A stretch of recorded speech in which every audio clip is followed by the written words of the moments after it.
Hi guys, welcome back to my channel. And I just want to say happy Halloween. If you celebrate, happy Halloween. I know that a lot of people will be busy tonight with Halloween and stuff. I wouldn't say I don't celebrate, but I do think it's more for kids. I know it's a really big deal in the United States of America, more than it is so over here in the UK. But anyway, happy Halloween. So let's get into this. Harry and Meghan are in a tight spot. They're running mad, they're running scared. And according to my personal sources, it has been leaked that Meghan has made contact with the former Duchess of York, Sarah Ferguson. So according to my source, she's contacted Sarah Ferguson. She's made an informal reach out to her, even though they've had a very complex, difficult relationship, especially since Meghan eclipsed Eugenie's big wedding day. If you guys remember, if you've been following that long, when Harry and Meghan attended Eugenie's wedding, Meghan thought it was the appropriate, perfect moment to announce her pregnancy with their first child. Aren't she invisible? And that really upset Eugenie, and actually it would. I mean, who does something so insensitive when you're meant to be celebrating the love and the union of her daughter, well, the former Duchess of York's daughter, Eugenie. They was meant to be there in a supportive role, but Meghan done this a lot. She done this a lot to all of the Wells's children throughout her time, her very short stint in the royal family, whereby she would eclipse their birthdays, eclipse special moments for them, and they've continued to do that in order to garner more attention.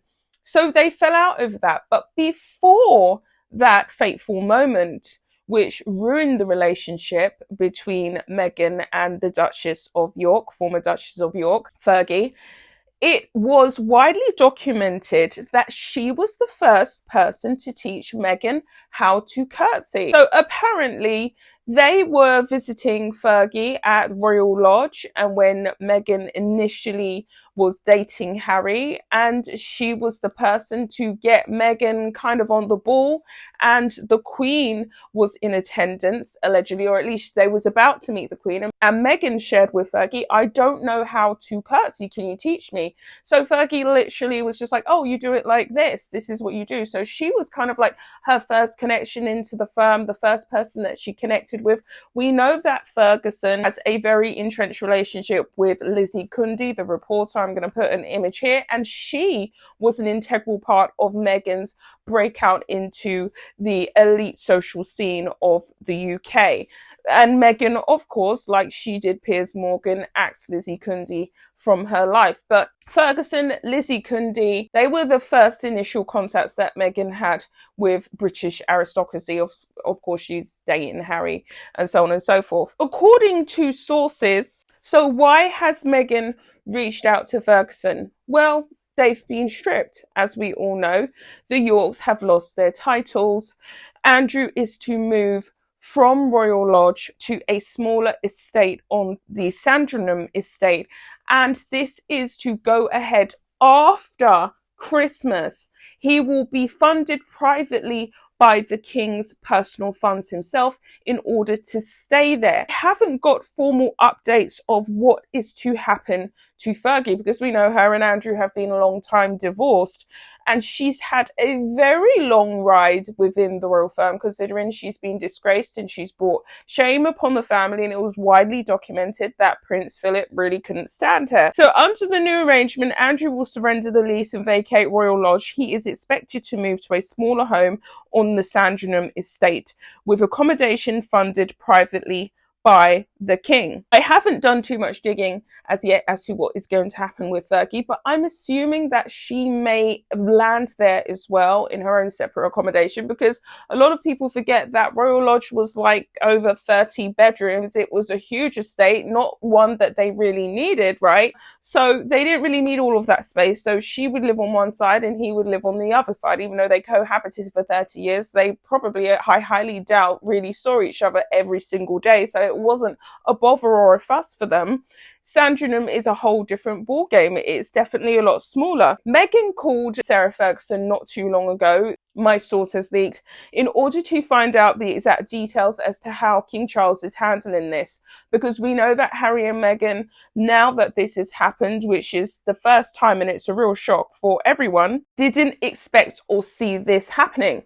Sarah Ferguson has said in the past that she spent 12 of her best years in America writing books, and she was the first breakaway rogue royal to talk to Oprah, to merch her titles and do a lot of fuss, do a lot of damage on her own, along with Andy Pandy. And so she got away with a lot. So Harry and Meghan, of course, didn't see this coming. Not even the Yorks saw this coming. None of us saw this coming. We wouldn't think that Charles would be so astute and firm in making sure that he really does follow through with slimming down the monarchy, which he expressed before he actually ascended to the throne. He said, I need to slim down the monarchy. And other reports have also leaked that, of course, Meghan and Harry was fully aware of this. Hence, they decided to break away. It's also been leaked that Charles and the Queen had encouraged Meghan to go back to acting because they didn't feel as though there was enough budget to sustain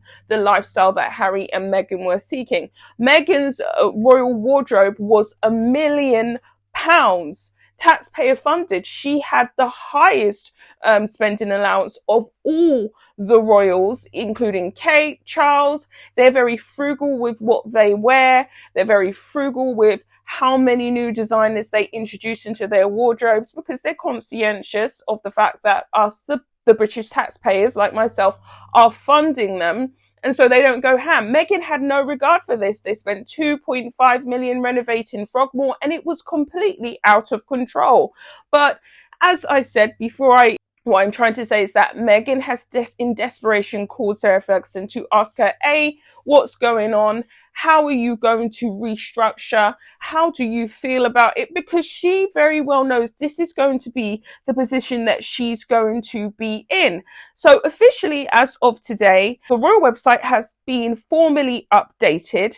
And as you'll see here, Andrew is no longer anywhere on the website. He was at the bottom anyway, but now he's formally being stripped, and the Sussexes are following in close succession. We know they're going to be next to be axed. So this is the old website here.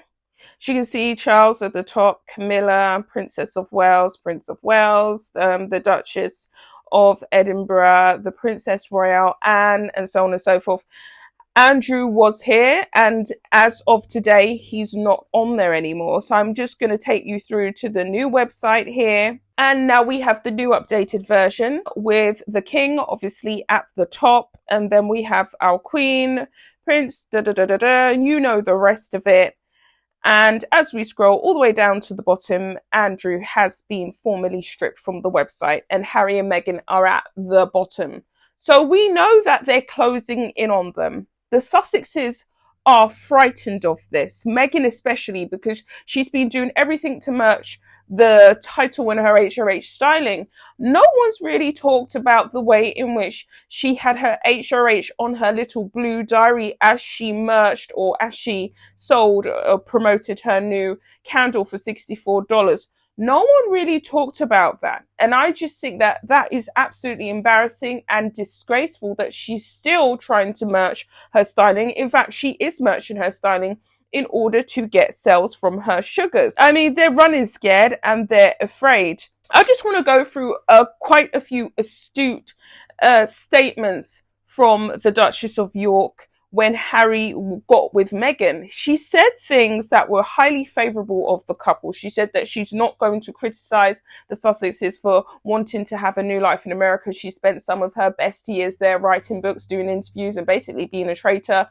She also said that she can tell, even though she doesn't know Meghan that well, that Harry and Meghan have a love like no other kind, essentially. She said that she can tell, and she can feel it in her bones, that Meghan thoroughly loves Harry, and that she makes Harry incredibly happy. And she's also happy, she said, she was very grateful that the Sussexes invited her to their wedding, because we hadn't seen Fergie in years. She'd been so disgraced that she was removed from any family public engagements, even though she always got the invitation for Christmas with the royal firm. She wasn't allowed to attend any royal weddings or anything of the such. So Harry and Meghan brought her back to life, and she said, I will forever be grateful for them for doing that for me. It was such an honor, and it's something that, of course, she, you know, Diana would have wanted.